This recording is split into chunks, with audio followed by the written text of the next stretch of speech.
mode nyo na dinownload nyo na mode. First is create your new world. Creative tayo guys. Then yung creator. At i-on nyo lahat dito guys. Itong information, sneaking. Ito. Basta sundin nyo lang kung anong i-on ko. Ito. Katong always day. Huwag nyo i-on yan guys. Okay. Always day yan. Ito. And then pagkatapos nyo dyan guys. Ay itong resources packs. Ito. I-activate nyo kung anyong mode ang dinownload nyo. Sa akin ay itong Binten. I-activate ko Binten. I-activate nyo. Ganyan. Kasunod, pagkatapos, activate nyo sa resources pack. Dito naman sa behavior pack.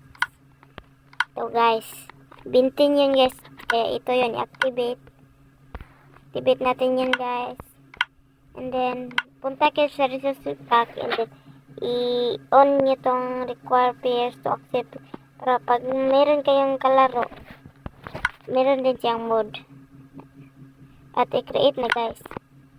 Antay lang tayo ng kadjot dito. At hanapin nyo guys. Sa akin ay wait lang guys. Hanapin natin.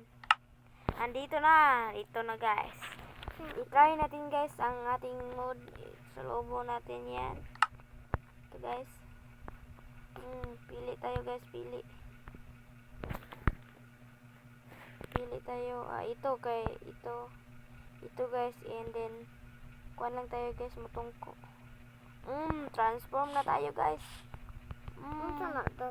Wow. Kusog na kita mambak guys. And ito guys. Di atay. Bugs. Napagganda guys. Oh. Shit na hell. At doon lang natatapos ang aking video.